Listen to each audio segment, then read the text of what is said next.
alors ñu jàll ci Jóg Job ak Kia d'abord tey mooy journée mondiale de la santé et de la sécurité au travail c'est ça. Voilà, c'est pour ça que mën naa sama casque. Ça c'est important. nu mu tudd en anglais. CFD. Comment on l'écrit. tey mooy journée mondiale de la santé et de la sécurité au travail mais anglais yi ñu ngi ko tuddee CFD. Comment on l'écrit je peux voir voilà SAFEDAY prononcez comme vous voulez mais les anglais ils disent CFD. voilà je vais pas lire ça en français parce qu'on est obligé de lire ça en anglais parce que ñoom CFD la ñu ko tuddee lan mooy CFD kii ah lire leen ko ci français set di ngeen am problème de bu Cissé mu yabaate bi xam naa mu ngi koy lire ci français CFD lii c'est sañoo koo lire de lire ko nii ci télé bi lire ko nii ñu ko bindee lire ko en français tu oses ici c'est la télé de Youssou Ndour beaucoup de respect pour les téléspectateurs lire ko set CFD on dit on ne lit pas ça en français d'accord bul defati loolu fajar gi mu koy lire ci français du ñu sonal 6 heures du matin mu sonal ñu rek yéen ngeen ni tey la CFD en français en plus hein allez CFD ça veut dire quoi. alors Pape Cheikh xam nga OMS ak OIT dañu def. man nag xam naa su ma nekkoon ouvrier bu ngéwéle laay nekk damay weggal sama casque. di laa koy defee depuis sama nawle ouvrier yi naan moom duñ ko gaaw a recruter parce que buñ doon xool casque bi war a dugg ci bopp bi xam nga dañ ko war a commander. c'est vrai que jotuma mais il faut beaucoup de sécurité dans les lieux de travail c'est important. exactement Pape Cheikh boo xoolee chiffres yi dañu noté ni que dans les entreprises en général il y a beaucoup le taux de décès a augmenté. Les accidents au travail aussi dañu yokk donc dans la plupart des entreprises que ce soit dans les pays très développés donc dans les pays développés ci la gën a accentué wu mais dañu xool également dans les pays africains pays yi nga xamante ne ñoo gën a industrialisé wu aussi dañu remarqué ni que accident au travail dafa gën a bëri donc ils ont mis des dispositifs yu leen di permettre donc au niveau dañ koy xeex depuis lors pour ñu yokk sécurité bi que ce soit en général dans les bâtiments moom la ñu wax ni que moom le taux bu ëpp décès ak accident au niveau des structures de bâtiments mooy ñuy tabax ak yooyu et puis des également ay maladies contagieuses yu ñuy retrouver dans certaines sociétés. et puis bëri na ay nit yoo xamante ne ñu ngi liggéey ci ay liggéeyukaay yoo xamante ne ay produits chimiques la ñuy gën a utiliser ñoom balaa ñuy dee cancer mbaa ñu am ay feebar yu metti donc manque de sécurité bi ci entreprise yi peut-être on en parle comme ça vous pensez que lu ñàkk importance la mais c'est très important même dans nos entreprises même dans nos entreprises war nañu bàyyi xel ci insalubrité bi environnement beeg yooyu yenn saa yi nga dem ci entreprise dugg ca douche ba génnaat franchement parce que ñàkk cet c'est vrai ah ñu bëree ngi am ay feebar yoo xamante ni ci bërëbu liggéeyukaay yi lañu koy jëlee et c'est pas bien exactement donc dañu renforcer mesures de sécurité yi teg ay waay yu bees pour permettre société bu ci nekk parce que xam nga même bu ñuy citer maladie on peut parler aussi des cas psychosociaux ay nit yoo xamante ne dañu am feebaru xel également nekk nekk genre ay soucis en et puis am na entreprise yoo xamante ne dañ leen di traumatiser aussi ah donc yooyu yëpp Pape Cheikh je pense que def nañ ci teg nañ ci ay dispositifs yoo xamante ne société bu ci nekk dina jël matukaayam ba taux yooyu nga xamante ne dafa nekk di yéeg mu wàccaat c'est important ñu bàyyi xel ni que entreprise en tout cas dafa war a am sécurité que ce soit côté comme tu as dit tout à l'heure industriels yi wala psychosociaux ou bien les entreprises yi nga xamante ne en général comme wàllu insalubrité. voilà donc c'est important ñu defaraat suñu douche ak suñu toogukaay yi. c'est important ah loolu defe naa am na solo yéen a ngi may rey rek mais dëgg goo xamante ni laay wax ci entreprise yi. c'est très important et puis on demande aussi aux ouvriers ñu utiliser tout ce qu'il y a comme accessoire pour sàmm seen kaaraange parce que ku dee yaay perte borom entreprise moom du mës a perte njabootam du ñu perte mais yow mi nga xamante ni yaay liggéey bu fekkee jëlaloo matuwaay yi ci war gëm naa ni yaay perte même si ñi jiite entreprise ñoom ñoo war a gën a mën a renforcer sécurité bi ak santé bi ci bërëb yi nga xamante ni foofu la ñuy liggéeyee donc tey mooy Day. Voilà, et ne lisez surtout pas ça en français. Am na invité pour ñu waxtaane ANPEJ. Exactement, Pape Cheikh, comme ni ma ko diggee woon tey dañuy dalal madame Bousso Sarr Dia, donc qui est responsable pôle accueil orientation au niveau de l'ANPEJ, Agence nationale pour la promotion de l'emploi des jeunes. Bonjour madame Sarr. Bonjour Kia, merci pour l'invitation. Bonjour à tous. Alors, tu la connais? Oui, je les connais toutes. Elle, tu la connais pas trop? Ah, je la connais très bien. Très bien. Doublon Bijou Ndiaye bi fi nekkoon la. Ça c'est Bijou aussi. Tu la connais elle? Ah, elle a un peu changé, hein? Oui. Elle a pris du poids, hein? C'est vrai, hein? Je suis en forme. Exactement. Voilà, ANPEJ, c'est ça? Exactement. Alors Pape Cheikh, lu ñu doon waxtaanee fan yii yëpp on parle d'immigration clandestine, on parle souvent de mooy cas bi ñu am léegi lépp dañ koy retourner sur l'emploi des jeunes au Sénégal, c'est-à-dire agence bi ñu fi teg lan lay defal pour les jeunes au Sénégal. On va revenir un peu sur l'historique de l'ANPEJ parce que je pense que amoon nañ yeneen agence yu fi nekkoon avant l'ANPEJ et que démb waxtaan nañ tuuti ci ANPEJ ba mu commencé ba tey ndax mën nañ ñëwaat un peu ci historique bi. Effectivement, merci beaucoup Kia. Donc comme ni nga ko waxee en fait am na historique am na yeneen agence yu fi nekkoon avant telles que ANEJ, FNPJ, AGEP, ANAMA. donc yooyu yëpp le président tas def ko benn muy nekk ANPEJ. lu tax parce que dañu gisoon ne intervention yi dañoo bari lool dans le secteur de l'emploi donc inefficacité am donc mu boole lépp def ko benn mu nekk benn agence muy agence nationale pour la promotion de l'emploi des jeunes mu créé ko le 9 janvier 2014 ñu lancé suñu activité le 27 août dernier donc loolu mooy historique bi nga xamante ne am nañ ko en fait en tout cas mooy historique ko ANPEJ ba ANPEJ soso fi ba mën a jàppale ndaw yi ci seen wutum liggéey. mais lan mooy objectif u ANPEJ ndax mën nga ñëwaat ci mission yi. ci mission yi donc ANPEJ aujourd'hui tey comme ni nga ko waxee am na jeunes yi ñu ngi xaar lu bari ci wàllum liggéey.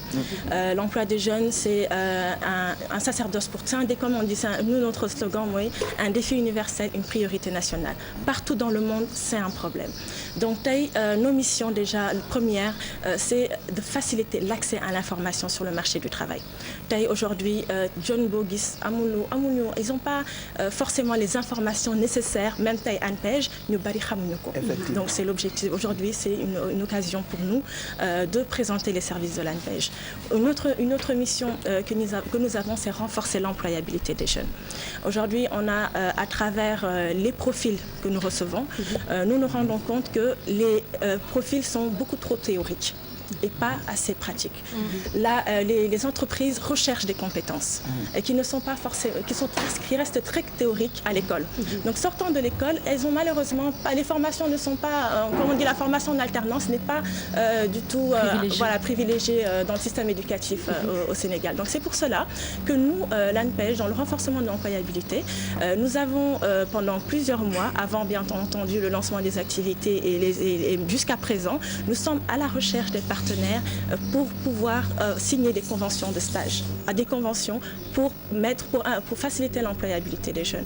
Comme j'ai toujours tendance à dire, les entreprises en général, quand elles demandent des compétences, l'expérience professionnelle, ils la demandent également. Donc, un jeune qui a la possibilité de faire plusieurs stages dans plusieurs entreprises, dans son domaine d'activité, ça va lui donner le maximum de chances pour pouvoir faciliter son insertion professionnelle. Donc, Lolo, en fait, ça fait partie donc, de nos missions. Un autre axe de nos missions, c'est de promouvoir l'auto-emploi. D'accord.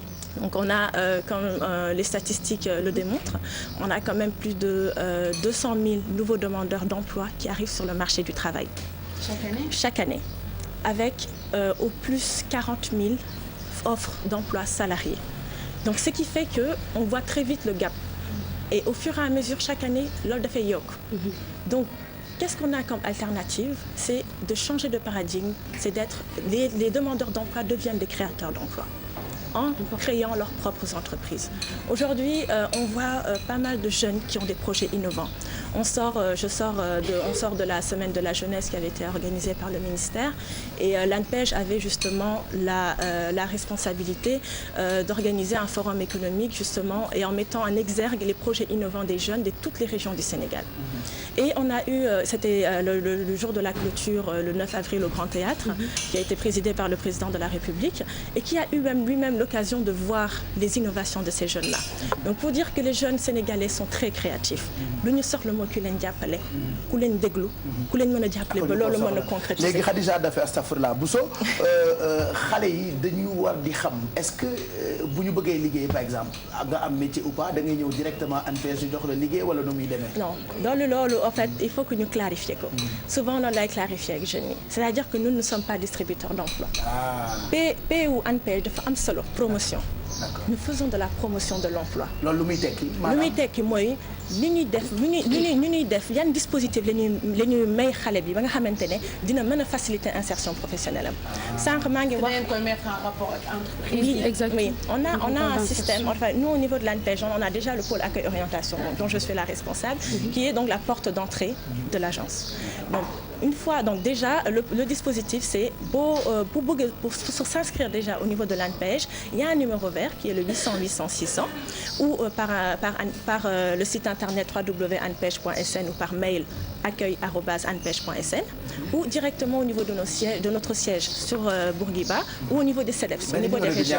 800 800 600. looloo neex man dinaa ci woote. woote ci am nga âgé de 18 à 35 ans. loolu tamit il faut que ñu préciser ko. Une fois que l'accueil et une fois que nga ñëw ci accueil bi dañ lay jox rendez-vous ak benn conseiller en emploi.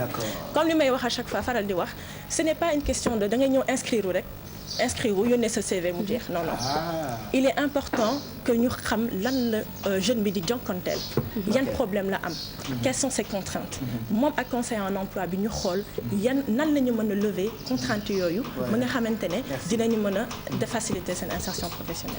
D'accord. Mais pour par exemple jeunes yi nga xamante ne ils sont déjà porteurs de projet est-ce que am na financement boo xamante ne ANPEJ mettre na ko en place pour accompagner leen. Effectivement. D'ailleurs j'en profite pour rappeler notre première cérémonie, en fait notre cérémonie de premier financement qui aura lieu le jeudi 30 avril au CICES. Justement, ce sont les 113 premiers financements yoo xamante ne ANPEJ joxe na ko aux porteurs de projets. Ce sera donc on a comme j'ai dit il y a 113 porteurs de projets mais qui créeront 331 emplois. Donc ce qui revient donc à ce que je disais tout à l'heure que les demandeurs d'emploi deviennent créateurs d'emplois. Donc et la représentativité aussi géographique. Parce que ce n'est pas concentré qu'à Dakar. Notre objectif aussi c'est d'offrir un service de proximité aux jeunes. Que Sénégalais bu nekk mën ci gis boppam mën a am opportunité ou trouver réussir en tout cas. mais Bousso man li ma bëgg xam mooy tey jii bu fekkee man am naa sama projet ma ñëw vers ANPEJ. ban mécanisme lay ngeen di teg en place pour ma mën a bénéficier wu d'un financement. Comme li ma wax sànq déjà c'est de s'inscrire via canaux yi ma joxe sànq. numéro vert bi site internet bi au niveau du siège ou même au niveau des CEDEPS. De toutes les régions du Sénégal. Ensuite di nga am benn conseiller bu lay recevoir xool ba xam projet bi ndax bancable na am déet. xam nga loolu ëpp solo. amul lu bari li fi amoon mu njëkk mooy on te donne da ngay ñëw rek ñu jox le projet financé ko te du ñu xam sax les risques qu'il y a derrière.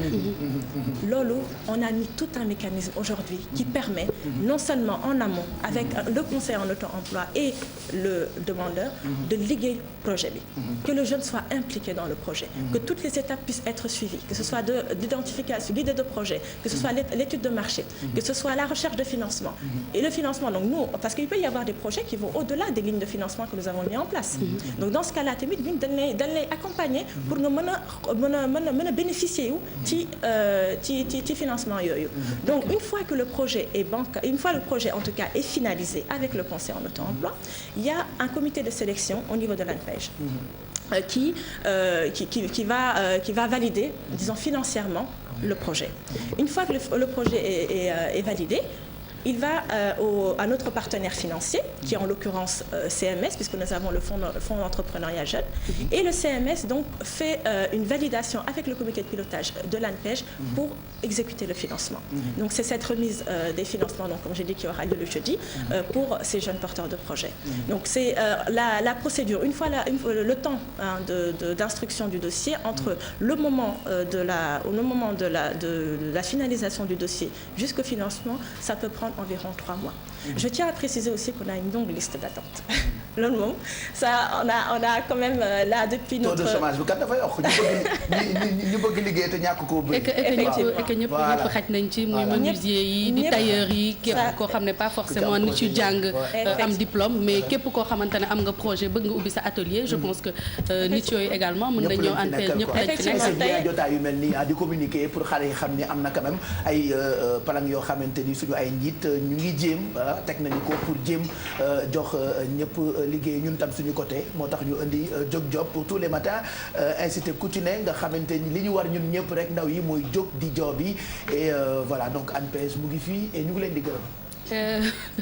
Merci à toi Bousso je pense que Pape Cheikh dinañ dellu si waat ci département bu nekk ci biir ANPEJ muy formation muy orientation ñëwaat ci pour gën a gindi ñi nga xamante ne ñoo nekk fii ak ailleurs pour ñu mën a am les informations nécessaires par rapport à l'employabilité au Sénégal. Voilà. Merci à toi Bousso. Merci d'être passé nous voir jërëjëf. Et puis ñii liggéey itam ñi xas ba am liggéey na ngeen farlu ci liggéey yi di teel a liggéey di liggéey heure.